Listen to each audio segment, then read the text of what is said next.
Boa tarde, amigos. Começando mais um Ponto a Ponto nessa tarde de domingo, agradecendo a companhia de vocês, né? E sem mais delongas, apresentar a nossa convidada de hoje, Yara Machado, que vai falar sobre homossexualidade, tema pedido por vocês e que a gente ansiosamente também esperou esse momento para a gente começar. Então não vamos perder tempo, vamos começar nossa entrevista e você de casa pode participar mandando suas perguntas, suas dúvidas, que a gente vai tentar responder aqui na medida do possível.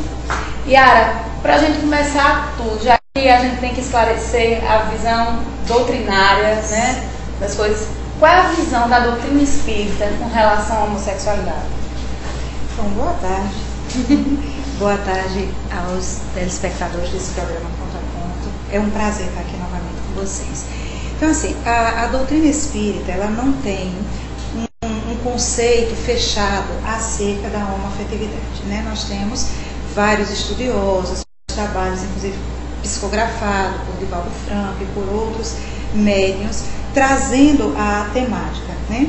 Então, não existe um conceito pré-determinado na doutrina espírita acerca da homoafetividade, porque a doutrina reconhece o ser espiritual, imortal, né? Então, o princípio da doutrina não é o gênero da pessoa encarnada, se é sexo feminino ou masculino, e a orientação sexual ao qual ela vai se dedicar ao longo de uma existência. O que vai ser cuidado na doutrina é a atenção ao espírito imortal que reencarna para viver novas experiências na polaridade da qual o seu programa reencarnatório foi criado, né? Então, as pessoas reencarnam, nós todos que aqui estamos, reencarnamos na condição de homens e mulheres para aprendermos aspectos e atributos que estão vinculados a cada um desses casos. Então, a doutrina, inicialmente, nós não vamos encontrar Allan Kardec fazendo nenhum tipo de apologia, nem a espiritualidade superior trazendo apologias acerca da orientação sexual das pessoas encarnadas. Isso aí é um desdobramento do comportamento que nós vamos ver a nível social, a nível cultural, né? Também ambiental, nós vamos avaliar por aí. Mas a doutrina, ela valida o ser humano enquanto espírito reencarnado para a evolução, melhoramento espiritual. Certa vez, conversando com um amigo gay, eu usei a expressão opção sexual. E eles me permitem uma correção. Não usa a palavra opção, e sim a palavra condição. Porque se fosse uma opção, eu não teria optado por passar por todos os sofrimentos, as dúvidas e as angústias que eu passei. Aí eu lhe pergunto, como psicóloga, né, e como espírita, psicologicamente e espiritualmente, é uma condição isso aí ou uma opção? Uma boa fala essa do seu amigo, viu? Então, nós dizemos assim, a nível psicológico, o que nós tratamos é a orientação. Nem é a condição, nem é a opção. É a orientação sexual da pessoa. Então, o indivíduo, por exemplo, uma pessoa ela pode reencarnar num corpo masculino, o gênero masculino, mas a orientação sexual, o desejo, as vontades que estão ligadas ao campo da afetividade e a amorosidade dessa pessoa está associada a pessoas do mesmo sexo. Então, nós falamos de orientação, é uma orientação interna, é algo que internamente, independente do gênero que a pessoa esteja no momento revestido, internamente há uma condição psíquica, há um mecanismo interno energético que orienta aquela pessoa para aquele campo de afetividade e amorosidade para pessoas do mesmo sexo. Então eu diria que a nível psicológico nós temos a orientação. A nível espiritual, aí nós temos um leque maior, porque como não existe uma única etiologia para a questão da homoafetividade, Um dos trabalhos que eu gosto bastante é de um autor chamado Euripides Kiel, que ele tem um livro, até mais ou menos antigo, de 1997, chamado Sexo Sublime Tesouro. E ele traz um apanhado nesse livro acerca dessa questão espiritual, né? Então, uma das causas que pode fazer com que uma pessoa se oriente a nível da homoafetividade é o fato do espírito ter passado muito tempo, né, em várias existências, em várias reencarnações seguidas, numa polaridade. Então, um indivíduo que reencarnou muitas vezes na condição de homem, né, e reencarna para o aprendizado da polaridade masculina e feminina como mulher e não se identifica corporalmente com aquela carga, porque o psiquismo dela está repleto a nível de memória espiritual, de vivências no campo daquele outro gênero. E aí, isso pode ser um dos facilitadores para que a orientação sexual da pessoa se torne homoafetiva. Então, a nível espiritual, nós teríamos uma das causas poderia ser o psiquismo espiritual bastante impregnado da experiência do sexo oposto ao que a pessoa precisou reencarnar para novas experiências. No caso espiritual, a homossexualidade, ela é ou pode vir a ser uma espécie de expiação? Sim, pode. Existe uma obra que eu considero assim um material rico para ilustrar essa informação de expiação.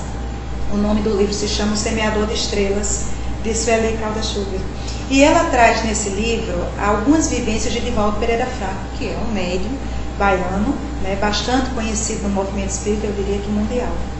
Então ele relata lá, ela traz um relato de uma experiência que Divaldo teve com um jovem que chegou à casa, à Mansão do Caminho lá na Bahia, em Salvador, falando acerca da sua condição homoafetiva e dizendo que ele se sentia tão subjugado à questão do desejo pelas pessoas do mesmo sexo que ele começava querendo o contato com um homem, e se aquele não quisesse, ele ia até a degradação. E ele estava em sofrimento social em função daquela promiscuidade da qual ele vivia. E então, Divaldo, pelo mecanismo mediúnico, através de Joana de Ângeles, ele percebeu que existia um espírito ali, em contato com aquele homem, que tinha uma relação de passado com ele, né? Então, o fato é que, naquela experiência específica, ele acessou um espírito que havia sido seu esposo numa existência anterior, onde ele, né, encarnado hoje como homem, tinha sido mulher, né, e tinha sido infiel na vida conjugal. Então, na reencarnação, ele encontrou, né, o espírito desencarnado, o marido, encontrou aquele rapaz naquela condição e, através de processo obsessivo, ele se vinculou, trazendo memórias, né, lembranças da existência em que ele era feminino. E por isso ele vivia aquela conduta equivocada, no caso dele, pela questão promíscua, da vida sexual. A partir do momento que foi feito todo um tratamento, né, de assistência, naquele caso, lá na Mansão do Caminho, houve uma modificação. Então, a expiação, ela está contida em determinados casos pela questão abusiva. Então, pelo abuso da função sexual, da função genésica no passado, o espírito ele pode vir precisando polarizar para o sexo oposto para correção de conduta, né, psíquica, moral, comportamental. E por isso passa a ser um sofrimento para a pessoa se sentir internamente numa condição e externamente o corpo mostrando uma outra necessidade de aprendizado. Temos perguntas aqui dos nossos internautas. Deixa eu ver aqui. Igor, por favor, passa a pergunta do Léo novamente. Sumiu aqui da minha tela. Só enquanto a pergunta chega, eu vou adiantando aqui a nossa pauta. Você falou de duas situações que podem vir a gerar a situação da homossexualidade, né? Então, que outras condições espirituais, né, que a gente pode trazer aí das nossas vidas passadas, podem nos levar a, nessa existência, né, ser homossexual? Tá. Então, um dos pontos que é o mais recorrente na literatura do movimento espírita é essa questão do número de experiências que a alma, que é o espírito reencarnado, traz na bagagem. Então, aquele espírito que tem muita vivência na polaridade masculina ou na polaridade feminina e que reencarna com o gênero do sexo oposto, e aí isso dificultando aí a passagem, a adaptação. Eu digo que é um processo de adaptação da nova carga energética que ali se apresenta para a pessoa a nível físico. É um dos elementos. Outros pontos podem ser a questão obsessiva. Então, os processos obsessivos, que são aqueles processos de conubos, de vinculação do espírito encarnado com algum espírito desencarnado, que possa favorecer uma desorganização no campo do psiquismo da pessoa, gerando aí comportamentos à revelia, né? Como esse caso que é relatado pela obra O Semeador de Estrela. Mas claro que aí, para acontecer isso, é preciso que o ser que está reencarnado tenha uma brecha, tenha uma porta, né? Para que essa vinculação obsessiva aconteça. Geralmente tem aí as energias de culpa do passado, por condutas infelizes do passado, que favorece esse tipo de possibilidade, né? Então, existe sim a possibilidade obsessiva como um condutor da desorganização do aparelho genético da pessoa e aí formando possibilidades dessa ordem. Pegando aqui a pergunta do Léo Aleandro, ele diz assim: um espírito que foi mulher muitas existências pode pedir para vir em um corpo masculino, com desejos ainda femininos, para poder pagar débitos anteriores ou se adiantar moralmente? Léo, pode sim. Nós estamos exatamente trazendo, né, à tona essa orientação que nós temos acerca da espiritualidade superior. É possível. Um ser desencarnado, observando, né, tendo a possibilidade, a condição espiritual de observar alguns fragmentos de algumas existências passadas e ver que numa condição feminina, né, no caso é feminina que ele coloca, né, várias existências femininas. Então, a pessoa cometeu vários delitos comportamentais, né, se comprometeu com as leis morais da vida e pede para reencarnar num corpo de gênero oposto, para aprender novas experiências. Quer dizer, uma mulher que teve condutas abusivas por muito tempo, vindo num corpo masculino, ela vai experimentar a possibilidade de não ter o tanto da sensualidade que o feminino tem, da receptividade, né, daquela que se fragiliza, quer dizer, abrir mão desses atributos, dessas condições, exatamente, para poder assumir uma postura mais ativa, uma postura mais independente, né, nas suas relações e mais responsável, porque o masculino culturalmente é mais cobrado na conduta de que não, você é um homem, então você tem que se portar de uma maneira mais séria, você vai casar ou você vai constituir uma família. Então, claro que pode ser uma escolha, um desafio, na verdade, eu diria, para a alma que vem para modificar inclinações das quais houve o vício, né? Houve uma viciosa, mas é possível sim. E é assim que nós evoluímos, na verdade, né? A nossa amiga Marilinha, ela coloca o seguinte: eu li em um fórum que a homossexualidade pode ser um karma ou são espíritos evoluídos que estão em alguma missão. É verdade? Como é o nome da pessoa? Marilinha. Marilinha. Eu não conheço essa fala para poder me aprofundar, essa sentença, né, essa premissa que está sendo colocada, para me aprofundar nela. Mas eu diria assim, a questão kármica, o karma, que é uma palavra sânscrita, né, que nós pegamos emprestado aqui no Ocidente, mas assim, é uma ação, né? O karma é ação. A ação pode ser positiva, pode ser negativa, cada um, nós somos portadores de karmas porque nós somos portadores de ação. Mas eu diria assim, a orientação sexual de uma pessoa, na minha opinião, ela não tem uma vinculação direta com o campo evolutivo da alma, né? Eu penso que seria leviano da minha parte trazer para vocês a fala de que uma pessoa homoafetiva, ela é menos ou mais evoluída espiritualmente, adiantada espiritualmente, do que um heterossexual ou do que qualquer outra pessoa que tem algum outro tipo de orientação. Então eu penso que a questão da evolução espiritual, ela não depende, ela não está atrelada exclusivamente ao campo da sexualidade ou do que a pessoa faz com a vida sexual dela. Eu penso que tem outros elementos que também configuram aí para somar essa ascensão espiritual. Porque aqueles que nós reconhecemos como avatares ou espíritos de maior envergadura espiritual que passaram aqui no planeta, via de regra não constituíram nem né?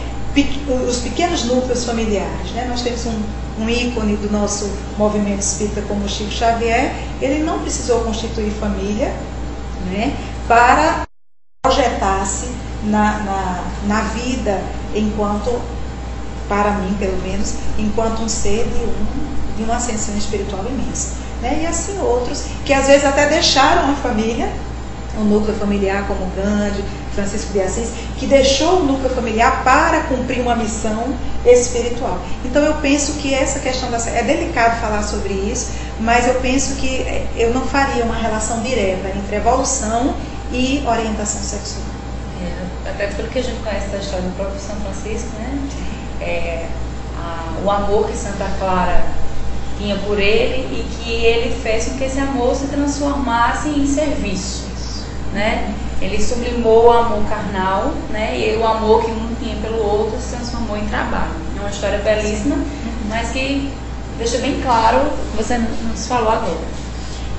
A homossexualidade é uma temática que já há alguns anos vem sendo discutida.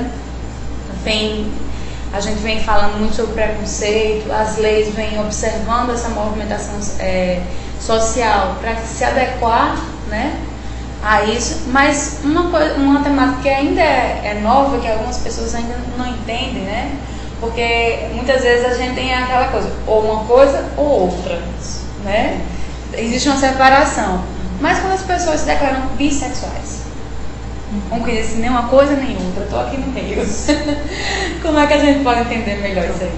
Então, você bem tocou num ponto que a lei, né, a nossa lei social, ela valida 5 tipos, né, ou classes de diversidade sexual. Então nós temos a heterossexualidade, a homoafetividade. Dentro da homoafetividade nós temos os gays e as lésbicas, né? Nós temos a bissexualidade, o travestismo e a transexualidade. Então são 5 categorias que são reconhecidas hoje no nosso país como classes distintas de diversidade sexual, né? Então a bissexualidade, aí é que a doutrina espírita não vai ter muito material mesmo sobre isso, mas eu diria assim, penso eu, né, que a bissexualidade é um movimento em que não há uma definição, né, interna para o movimento ou a linha energética do desejo amoroso, afetivo de uma pessoa. Então ela pode tanto estar no campo do afeto vinculado a um ser do mesmo sexo que ela ou no sexo oposto. Eu penso que a bissexualidade é uma fase, né, uma possibilidade de transição. Se o espírito ele está reencarnado, ele viveu várias experiências como homem, várias experiências como mulher, e ele está ali num momento em que o balanço daquelas experiências, inconsciente, naturalmente, do inconsciente individual daquela alma, né, existe uma espécie de equilíbrio, né, do campo das experiências masculina e feminina. Talvez isso seja uma das possibilidades para que haja essa diluição, né, do campo da afetividade. Até onde no meu trabalho eu conheço, né, o campo da bissexualidade dentro do trabalho, geralmente as pessoas que se orientam se reconhecem nessa direção, quando elas se vinculam, se apaixonam, né, se interessam por uma pessoa, aquilo não é, porque às vezes as pessoas se atrapalham, acham que fica pulando muito facilmente de um espaço para outro. Não é assim, né? Às vezes a pessoa se reconhece bissexual, mas constitui um relacionamento fixo com alguém, seja do mesmo sexo, seja do sexo oposto, e constitui família, né, e deixa em latência aquele outro polo, né? Não é que haja uma diluição rápida de uma energia para outra, né? Claro que existem casos e casos, mas é algo que pode se apresentar. Eu penso que a educação, né, espiritual ajuda as pessoas a que elas possam dar um norte melhor a esse desejo, né? Então, mesmo reconhecendo que existe as duas polaridades na pessoa e o interesse, ela poder fazer a escolha, ou ele fazer a escolha num momento e seguir aquela linha, daquela direção, para viver a experiência e ver o que vem daquela experiência para o campo da vida pessoal de cada um. Então, eu penso que pode ser aí um campo de transição, né? Mas aí é uma opinião exclusivamente pessoal, viu, gente? Não está respaldado em literatura alguma. Essa próxima pergunta que eu vou fazer, como eu lhe disse antes de começar o programa, alguns amigos homossexuais contribuíram para essa entrevista de hoje, mandando suas dúvidas e questionamentos. E uma delas me questionou com relação a essa relação bíblica com a homossexualidade sobre pecado, né? Porque como eu estava tentando me aprofundar nesse questionamento, eu vi assim, em vários relatos bíblicos, ou seja, muitos anos atrás, a gente já tinha alguns relatos que falavam sobre a homossexualidade. Ou seja, ela não é nova, ela já existia naquele tempo. Em algumas situações, em alguns tempos, era considerada absolutamente normal. E ao passar dos anos, ela foi tomando outra configuração. Por isso chegamos onde chegamos, né? A visão de pecado, a visão de errado, né? A visão de doença, que muitas passamos por várias etapas, né, com relação a esse tema. Então eu queria que você linkasse melhor a ideia de pecado, essa ideia bíblica, como é que chegamos a esse ponto. Eu diria que antes, né, a visão da homossexualidade ela é anterior à Bíblia, né? É algo que existiu na humanidade em todos os tempos, em todos os nossos estudos de história, nós vamos encontrar na Grécia Antiga, né? Egito Antigo, existe os campos das vinculações homoafetivas, inclusive em alguns modelos grego-romano, os casais, os homens, eles se amavam entre si e casavam com as mulheres para ter filhos, né? Então as relações elas eram diferenciadas. Claro que aí vem a cultura, o desenvolvimento, a evolução. Felizmente a doutrina espírita é evolucionista, progressista, e nós podemos falar sobre isso. Mas eu diria assim, se eu pegar da Bíblia, né, para frente, nós vamos encontrar no Velho Testamento, por exemplo, eu trouxe até uma citação sobre isso. O Velho Testamento, lá em Levítico, nós vamos encontrar uma frase assim: com o homem não te deitarás como se fosse mulher, é a abominação, né? Nós vamos encontrar Paulo de Tarso, na primeira carta que ele escreveu aos Romanos, ele fala um texto assim: semelhantemente, os homens também, deixando o contato natural da mulher, se inflamaram mutuamente em sua sensualidade, cometendo torpeza, né? Homens com homens, e recebendo em si mesmo o merecido castigo pelo seu erro, né? Então veja, nós estamos falando de dois momentos distintos, Velho e Novo Testamento, que trazem a fala acerca da homoafetividade masculina, certo? Então a Bíblia ela não vai trazer, né, até onde eu vejo, até onde eu vi, venho estudando, falas acerca da homoafetividade feminina, né? Mas da masculina ela condena. Então se ela condena é porque existia. E se ela condena nesse nível que é colocado por Paulo, é porque existia provavelmente um abuso, né? Porque tudo aquilo que é condenado dentro do campo dos estudos religiosos é porque se tornou uma conduta via de regra abusiva, né? Então o que eu diria é assim: a noção de pecado, o pecado é o erro, né, no sentido de que do não acerto no alvo, né? O sentido de pecado é esse: não acertou o alvo, não acertou o ponto que deveria chegar. Então eu diria assim que o ponto de vista que a história bíblica traz em relação a uma afetividade ao pecado, eu associaria aos excessos, né? A conduta que nós chamaríamos hoje na contemporaneidade de promiscuidade, de leviandade, né? Dos aspectos abusivos do comportamento. Porque penso eu que dentro do campo divino, né, o divino, no sentido do Deus e daqueles que estão vinculados à ascensão do planeta Terra, pensar que uma pessoa homoafetiva que tem uma vida social, moral, dentro daquilo, dos parâmetros de uma natureza sã, social, ela não deveria ser condenada por ter uma orientação sexual homoafetiva.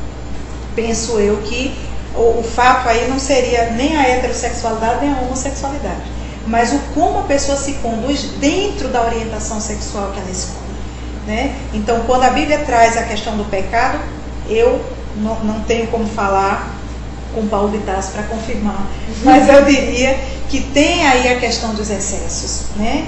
Quando a conduta se torna abusiva, né?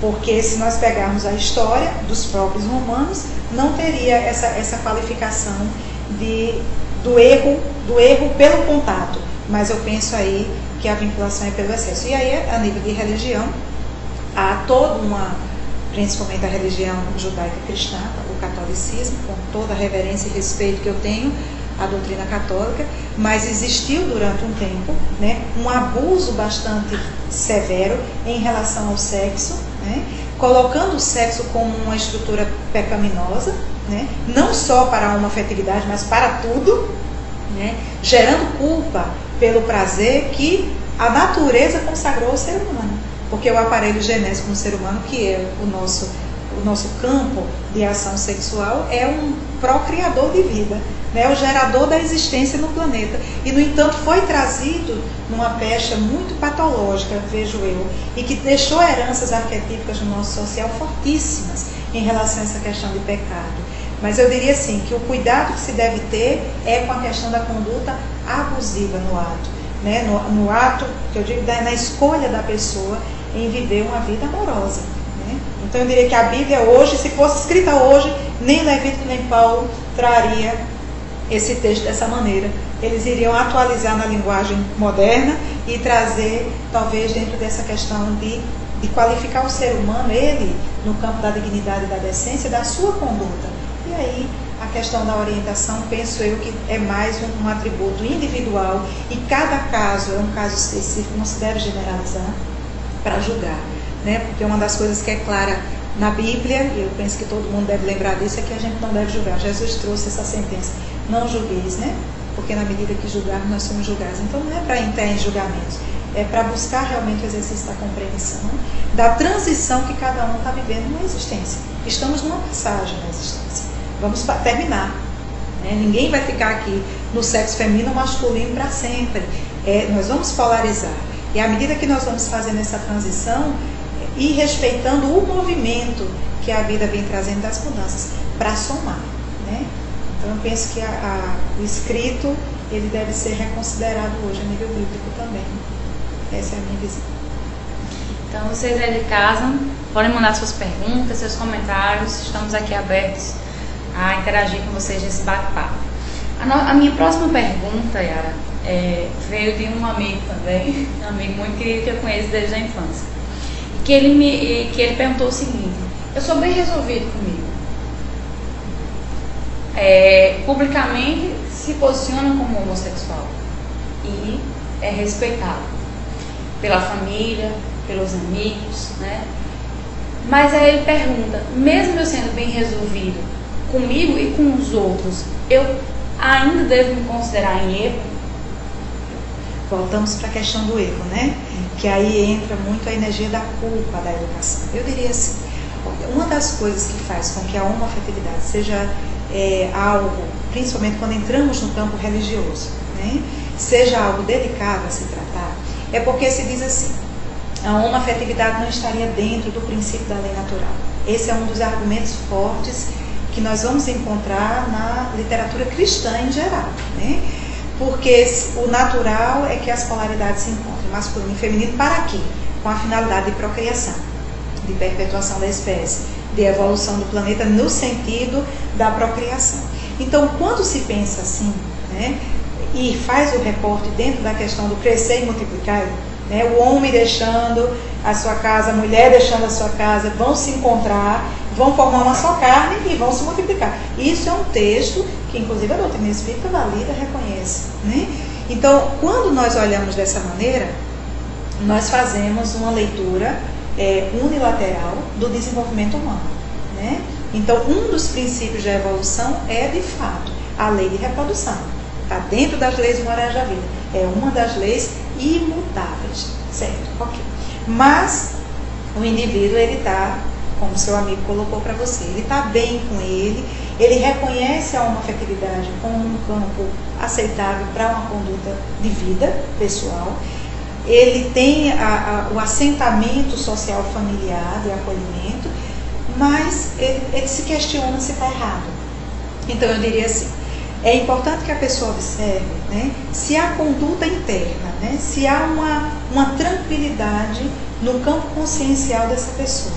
Se essa pessoa tem uma vida centrada, se busca conviver dentro dos princípios da ordem, né, do respeito, da dignidade, da decência dele próprio diante da vida.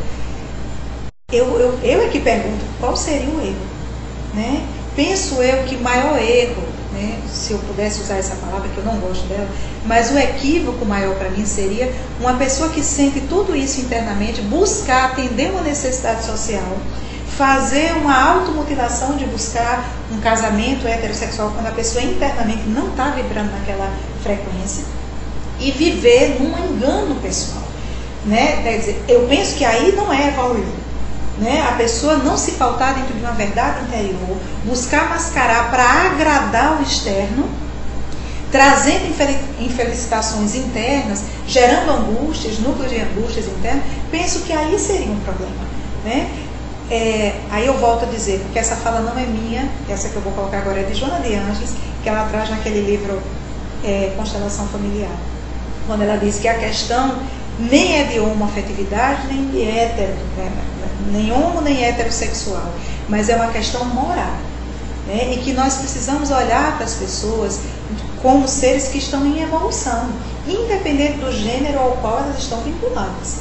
E que se a pessoa está dentro de uma dignidade, na sua conduta social, na sua conduta pessoal, ela está evoluindo, né? Para além dessa questão da orientação sexual. Então eu diria que o erro é a pessoa não seguir o fluxo da verdade interior dela. A verdade não está fora, né? A verdade, ela está dentro, assim como Deus está dentro, né? O Cristo interno está dentro. E eu preciso me alinhar dentro de uma verdade que seja o meu momento de evolução, de progressão pessoal, né? Desde que aquilo não fira as outras consciências que estão à minha volta, né? Então eu penso que aí não seria uma questão de erro, é de adequação com a verdade interna de cada um.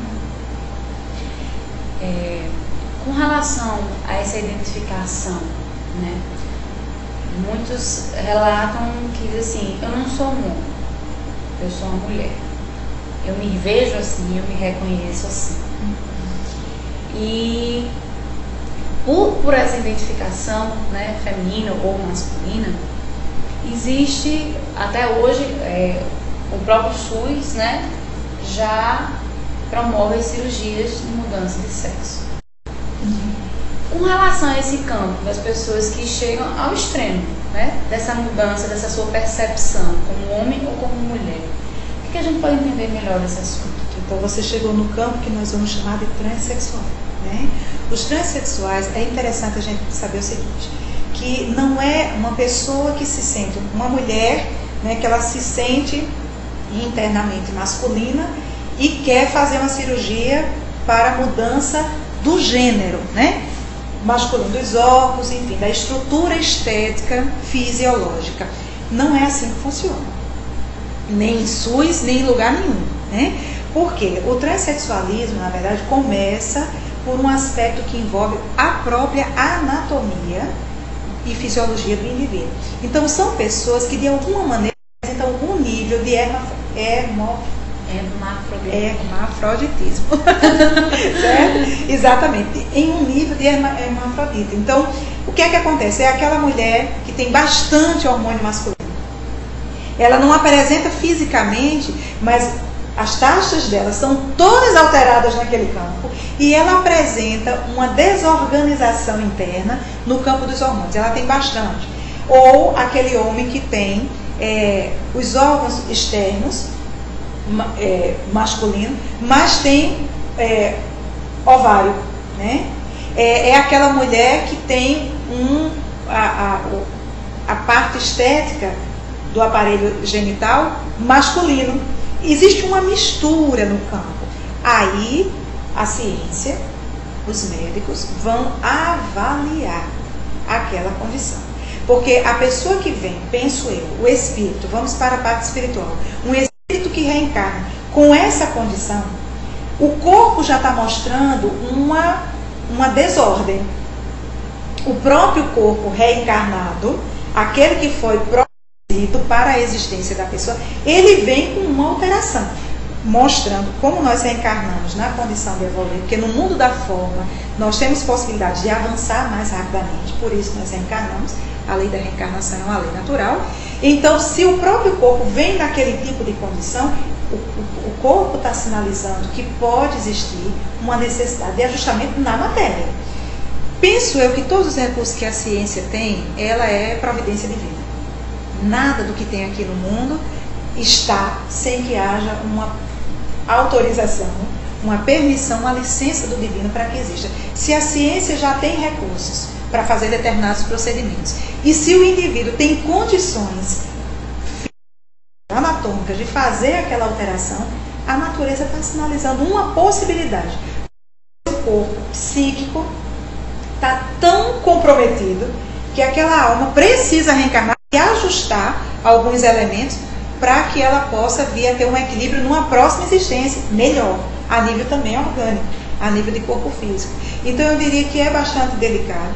Essa questão das cirurgias, elas passam por uma série de fatores que não são só a vontade da pessoa, mas existe toda uma condição para que ela possa vir a ser efetivada. Mas quando é possível ser efetivada e aquele ser pode, né, ser cuidado naquela direção para auxiliá-la a ter mais harmonia, mais equilíbrio mental, emocional, para repercutir no comportamento social, eu penso que não há um erro em relação a isso. Há, sim, uma progressão da própria ciência, que a doutrina espírita valida e reconhece a ciência como uma porta imensa de entrada para o campo do desenvolvimento espiritual, né?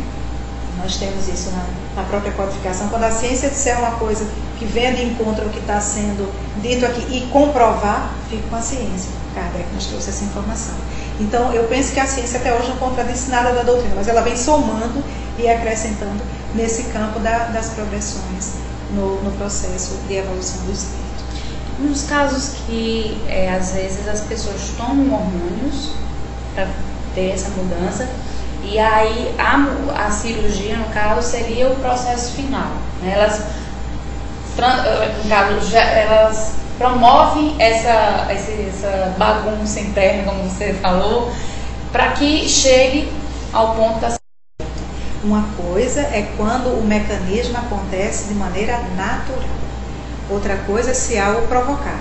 É a mesma coisa de se dizer, não, os trabalhos que envolvem, vamos falar assim, de fatalidade, aquilo que nós chamamos de fatalidade. Uma pessoa precisava desencarnar de uma morte violenta. O outro bebe e favorece aquele... Aí, então, é outra história. O que se acrescenta não é natural, né?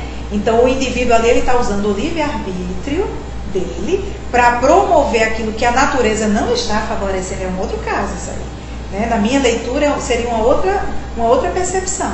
A pessoa favorecendo, pelo livre-arbítrio, determinadas possibilidades de alteração de um sistema para favorecer um outro tipo de ação. Penso aí que tem que ter cuidado em relação a esses tipos de ações, né, que possam comprometer outras estruturas. A gente pode entender que acaba sendo uma mutilação do corpo físico, ao qual nós somos responsáveis. Exatamente. Na minha leitura também. Seria exatamente isso. Quando o fenômeno acontece naturalmente, ele está ali sendo posto, né, pela própria natureza, pedindo um auxílio, uma resolução. Quando eu inflijo a lei, provocando, aí é outra história, né? Quando se provoca, aí ele estaria realmente num processo muito mais de automutilação, tá certo? E aí não seria um aspecto saudável de onde eu estou olhando para a questão, do que a natureza favorecendo a mudança do gênero que ali se manifesta. Certo? Vamos perguntas dos nossos internautas aqui. E a Marilinha comentou o seguinte: eu acho que vale vale a conduta de cada um, pois há muitos homo e bem mais responsáveis que héteros. E a Jussiene Magalhães, ela comenta o seguinte: os tempos mudaram, a noção de família também. A base da união das pessoas para constituírem um lar comum, seja do mesmo sexo ou não, é o amor. Sendo assim, aqueles que desejam ter filhos também podem lançar mão da adoção? Sim. Aí eu estou te colocando, quem foi que colocou essa fala? Foi a Jussiene Magalhães. Jussiene, eu pessoalmente, aí falando realmente de maneira pessoal, porque eu acompanho casos, né, de adoção de casais homoafetivos aqui na Paraíba. E eu diria assim, que a constituição de um lar, a base, a matriz realmente de um lar, deveria ser, e o Evangelho segundo o Espiritismo, ele é claríssimo nisso quando fala, naquele capítulo da Não Separeis o que Deus juntou, né, quando fala da indissolubilidade do casamento, coloca a lei de amor como a única que sanciona as relações saudáveis no planeta Terra. Então eu diria assim, o que deve sancionar a união é o afeto, o melhor dos afetos. E dentro desse campo, se um casal homoafetivo tem harmonia, tem equilíbrio e tem estrutura para fazer processos de adoção, eu, Yara Machado, digo que eu avalizo esse tipo de ação, né? Porque existe, claro, uma polêmica imensa em relação a isso. E os danos para uma criança, será que não causa dano? O que causa dano para o desenvolvimento infantil são as mentiras, são as desorganizações domésticas, as confusões, independente de ser casal heterossexual ou homoafetivo. A falta de estruturação dos lares, no campo do respeito, da amizade, do bom senso, é que causa problemas nas crianças. Mas se o lar está ajustado, se existe o processo da verdade ali sendo manifesto para aquelas crianças, as crianças elas podem ser sim adotadas. E eu diria que há lares, né, e eu não estou falando isso porque a lei está me colocando isso hoje não. Eu comecei a atender crianças, filhos de casais homoafetivos adotados, desde 1996, né? Então eu estou falando de antes, até agora, né?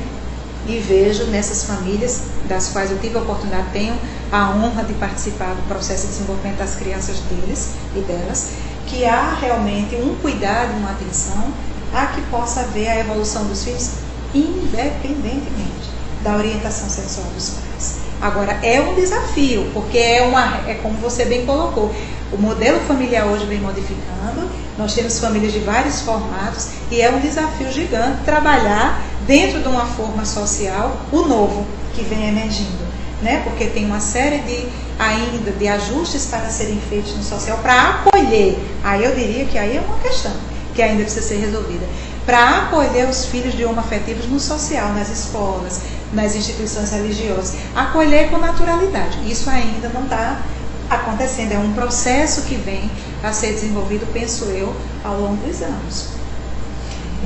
Eu, como filha adotiva que sou, eu defendo plenamente a adoção, seja o qual formato de família for.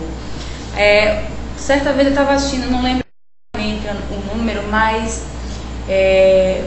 o número de crianças que estão para adoção e o número de pais que estão na lista de espera para adotar, o número de pais é basicamente 10 vezes maior que o número de crianças. E essa conta não se fecha por quê? Porque pelos preconceitos naturais, porque todos querem crianças brancas, bebês, e não os de 3, quase 7 anos que já estão pequenos. Existe preconceito das pessoas, né? E aí a gente vê que muitas vezes essas famílias homoafetivas que já por enfrentarem tantos preconceitos, é que abrem mão desses preconceitos, né? E se dispõem a adotar crianças mais velhas, crianças negras, crianças que já vêm com uma história muito sofrida, muito dolorosa, e se dispõem a cuidar e dar todo o afeto e cuidado para que ela possa ali tomar o seu rumo na vida, né? Na minha prática, estatisticamente, isso que você está colocando, eu confiro na prática, né? É mais comum que eu encontre casais homoafetivos adotando crianças mais velhas, irmãos, né? às vezes 2, 3 de uma vez, né? E levando para essas crianças a condição de um lar, porque o Evangelho segundo o Espiritismo também traz lá os órfãos, né? colocando um capítulo maravilhoso de que para cada órfão existe um pai e uma mãe aqui fora para ir buscar, né? E que às vezes aqueles mais velhos não são escolhidos, e aí são esses casais que têm ido buscar os seus filhos. Se eu pegar essa leitura da própria fala da doutrina espírita, vão buscar seus filhos nos orfanatos. Eu diria assim, que para serem pais, para serem mães, o que precisa ter na linha da frente é o afeto e a disponibilidade para serem doadores e renunciar um tanto de coisas para poder acolher e educar filhos que vêm já com uma marca, né, do abandono e da rejeição. Então eu penso que o social precisa realmente cuidar um pouco melhor da validação, né, e dos valores, dos interesses e dos formatos de crenças, né, em direção a esse campo das adoções por famílias homoafetivas. Essa é uma visão também pessoal. Temos mais comentários aqui. O André Galindo Moura. Muitas vezes os filhos desses casais homoafetivos recebem muito mais educação, cuidado e responsabilidade que muitos que estão sendo cuidados por casais héteros. Não influencia e a evolução espiritual segue invariavelmente a mesma. É pessoal também, cada qual com o seu nível. Claro, o meio ajuda ou atrapalha, mas o filho tem livre-arbítrio, a responsabilidade é do mesmo. Interessante. E aí ele continua o comentário. O casamento do mesmo sexo não nos cabe julgar nem condenar, até porque conduta e evolução não depende disto. Na área sexual, muitos de nós já carregamos inúmeros problemas desde tempos remotos. Quem muito ataca, na verdade, está projetando sua sombra e que tem em si no outro. São os que mais tendem a esconder. São aquilo que ataca, fingem para si mesmos, mas tem aquilo em si, porque nos incomodamos com aquilo que temos. Isso é uma visão de quem colocou esse comentário? O André Galindo. O André. Então, o André está trazendo uma visão bem psicológica, né?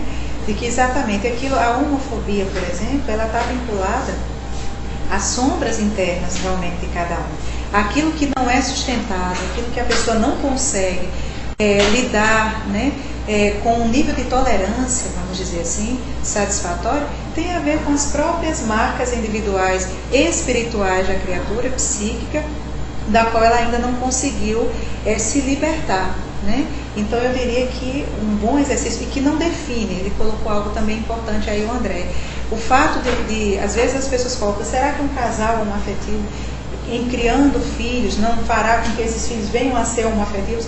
Aí eu faço a seguinte colocação, eu digo, olha, a maioria dos homoafetivos que eu atendo são filhos de casais heterossexuais. A grande maioria, a esmagadora maioria, são filhos de casais heterossexuais. Portanto, a orientação sexual dos pais não define a orientação sexual dos filhos, absolutamente. Tá? Não seria. O que vai aí somar é a qualidade, volto a dizer, do afeto que permeia entre o casal, né? E que os filhos observam aquele tipo de conduta, aquele tipo de relação. A nível psicológico, inclusive, a homoafetividade ela pode estar associada exatamente à ausência ou à violência de pais em casa, né? E aí a dificuldade de identificação que o filho passa a ter com aquele gênero para poder se tornar um heterossexual. Então eu diria que tem aí uma série de fatores para ser avaliados com cuidado, né? E realmente se abstendo de julgamentos, né? Porque realmente o julgamento ele interfere bastante nessa leitura do formato das novas famílias na contemporaneidade. Em algum ponto, essa união não afetiva, ela pode vir a prejudicar a evolução dos filhos? A evolução espiritual? Eu diria que em todas as famílias, aí eu teria que abrir para todas, porque o que fazendo a ponte com o que eu estava dizendo antes, a orientação sexual em si, eu penso que não, né? Que o fato de serem casais homoafetivos não é um determinante para comprometer a evolução dos filhos. Primeiro porque os filhos são individualidades, são espíritos já velhos, né, que estão reencarnando para a sua própria progressão, que vem com seus históricos pessoais e que naturalmente dentro do plano reencarnatório como reencarnacionista que eu sou, penso que já estaria ali prevista a possibilidade daqueles pares que chegaram a cuidar daquelas crianças, daqueles jovens. Então, existe o livre-arbítrio dele, que é soberano, né, na direção. Eu costumo dizer assim, digo, a questão de doutrinar os filhos, né, é o desafio maior do mundo, né? Quem é médium ostensivo pode dizer assim, doutrinar um espírito, trabalhar com espíritos em mesa mediúnica talvez seja mais fácil do que doutrinar os filhos em casa.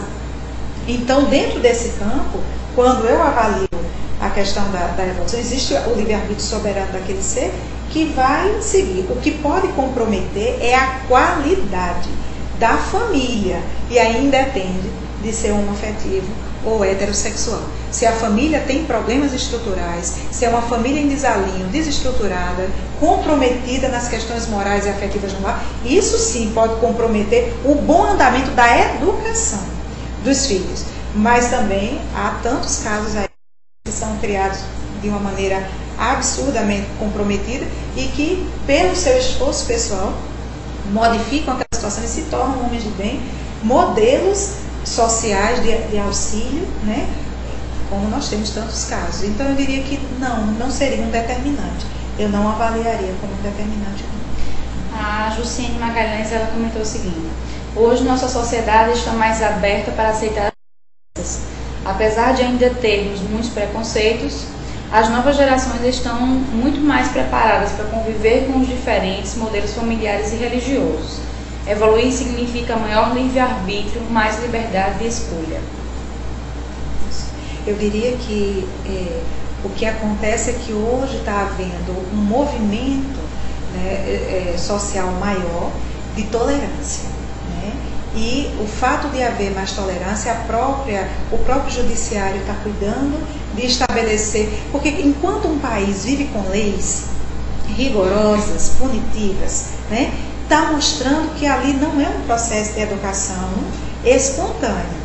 Existe ali uma necessidade de frear determinadas condutas para que haja uma progressão, né? Então, as leis severas mostram um povo que ainda não está educado espiritualmente. O povo educado espiritualmente, ao meu ver, não precisaria de tantas leis severas. Se você chama uma pessoa negra de negra, isso pode te trazer um processo. Então, eu penso que se isso é feito dessa maneira, é porque o povo ainda não está educado para chegar para um negro chamado de negro com amor.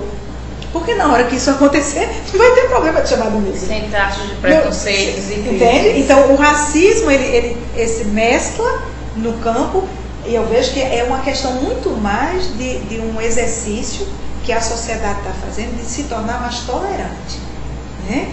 Para, no segundo passo, aí sim, se tornar mais humanizada no sentido de aceitar a diversidade, né? Essa é uma leitura também que eu faço, porque é um processo, né? E nós temos aí vários arquétipos de discriminatórios em relação a um tanto de questões, como foi colocada a questão da homoafetividade hoje.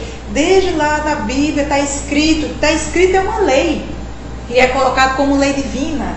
Então, está errado. E aí, para desconstruir, ou para modificar, ou para acrescentar dentro daquilo que o inconsciente coletivo vem trazendo há tanto tempo, é um processo, né, imenso.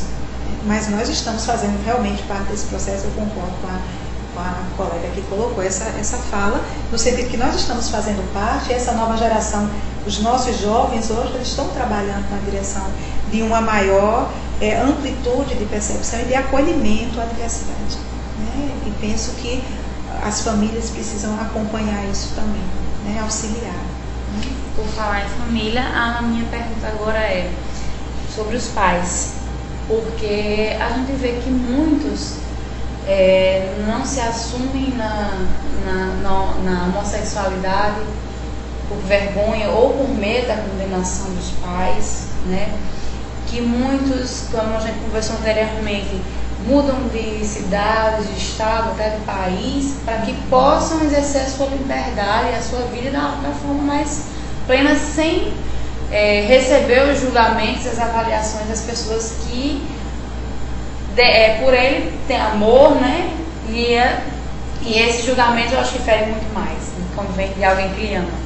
Então o que a gente pode imaginar de um pai que desde a infância já percebe a inclinação, os primeiros traços, porque a gente vê, muitos ainda dizem assim, não, foi influência, foi porque andava com um amigo, com uma turma, e basta a gente prestar um pouquinho mais atenção, a gente sabe que isso não é uma coisa que se influencia, né?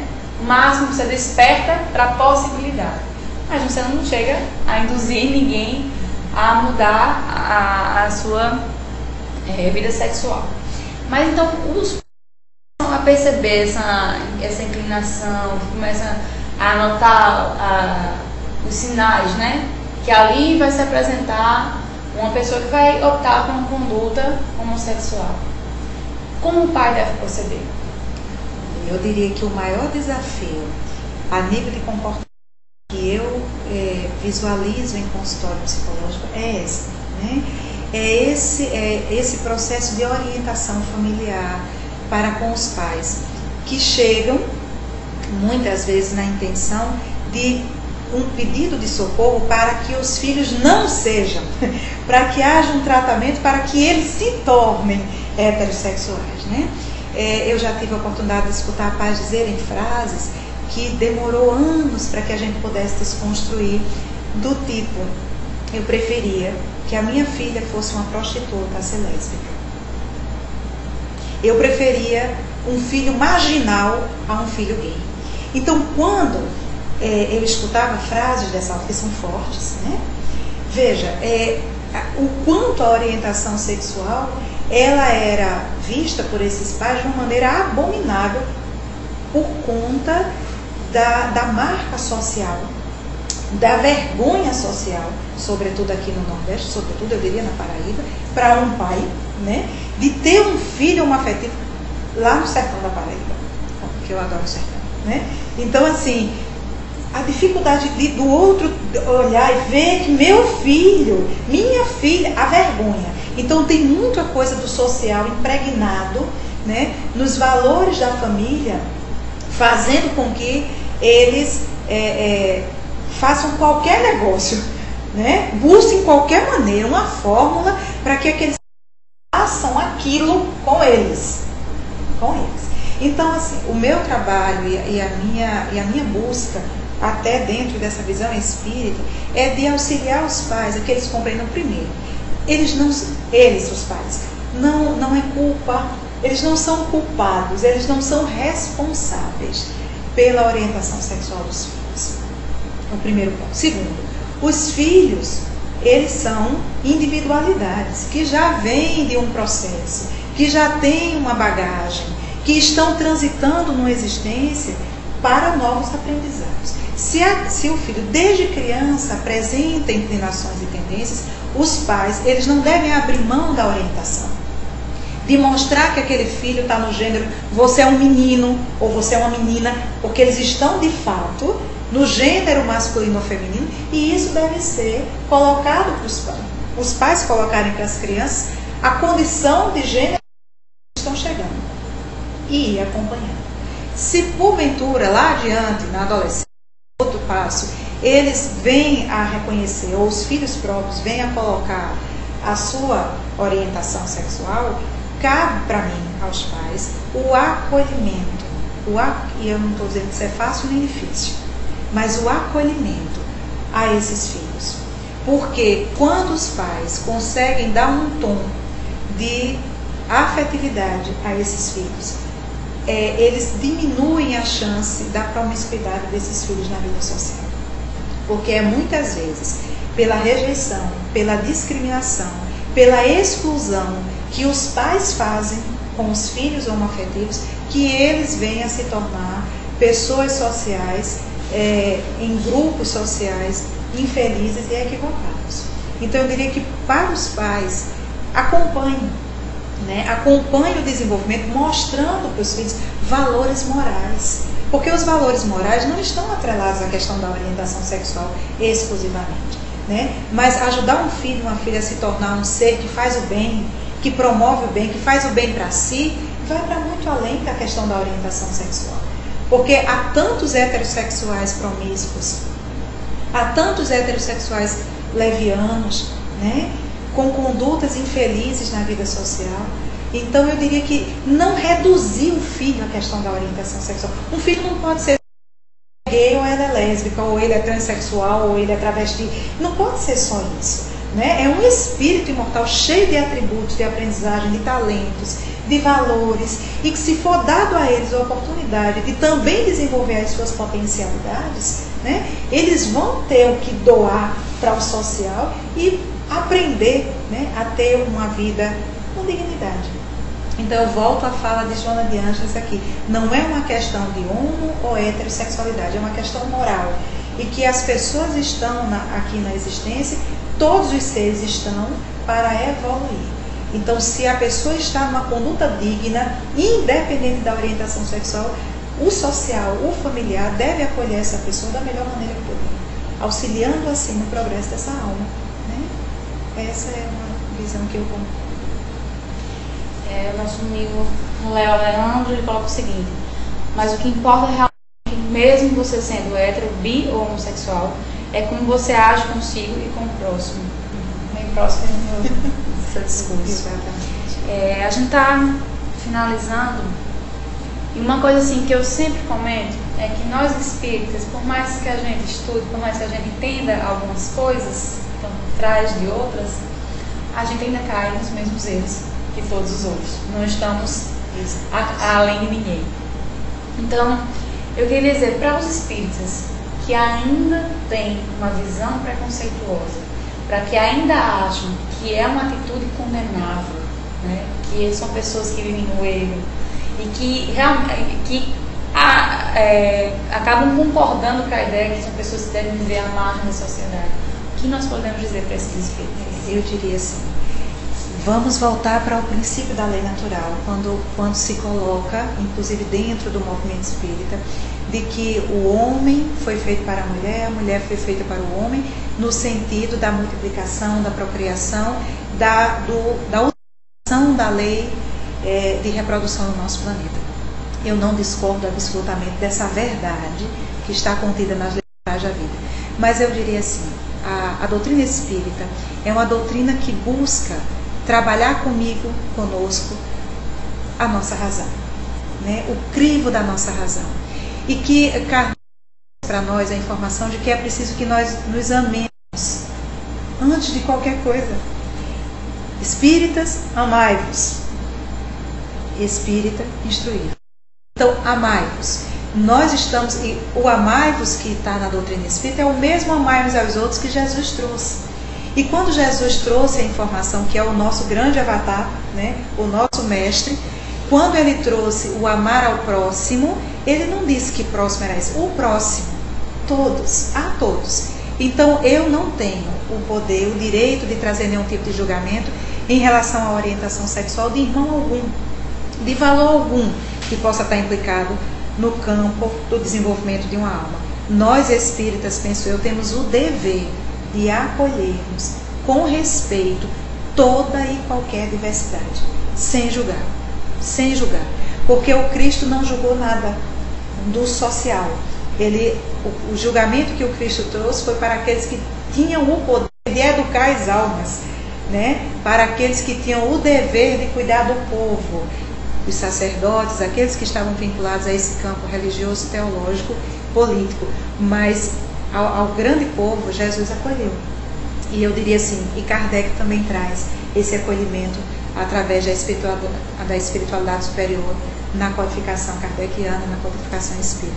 Então eu diria, para os que ainda pensam que o espiritismo não é progressista, nós lembramos aqui que é, né? E que se a sociedade vem mudando e nós estamos dentro dessa sociedade, nós precisamos trabalhar dentro da cristandade, acolhendo da melhor maneira possível o ser que chegar da maneira que ele chegar, sendo cristãos, né?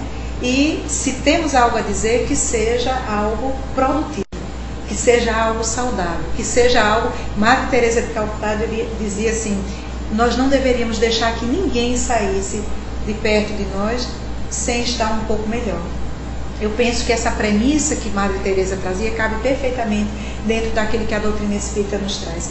O espírita não deveria fazer com que ninguém que chegasse perto dele saísse que não fosse melhor, um pouco melhor. Então, se chega na angústia, que saia menos angustiado.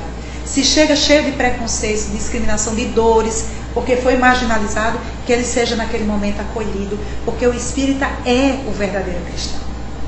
É assim que nós estamos aprendendo. Então, que nós possamos aprender mesmo, vir buscando aprender a sermos verdadeiramente cristãos. Essa é a fala que eu diria para todos, para mim também, serve para mim também nesse momento, que eu venho buscando esse exercício. Então, chegamos ao final desse programa maravilhoso. Talvez a gente não tenha conseguido responder todas as dúvidas de todo mundo aí, porque eu sei que é um assunto que ainda gera muita dúvida, muito questionamento. Mas eu acho que a gente tentou conseguir um pouquinho, né, disso aí. Mas é o que a Yara falou, o que vocês falaram aqui no chat da Rede Amiga Espírita, é importante que a gente se coloque numa conduta diferenciada.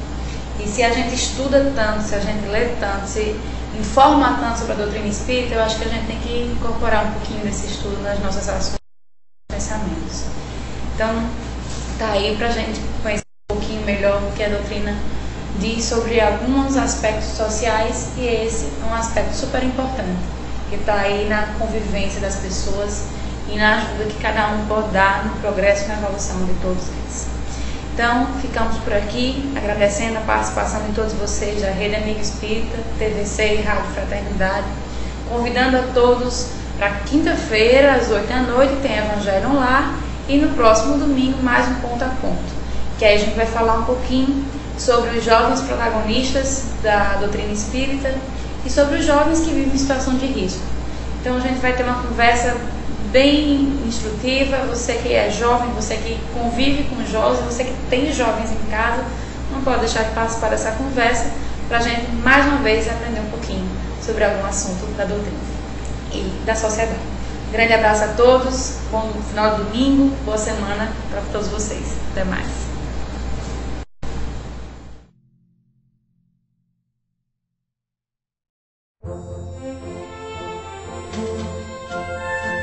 Thank you.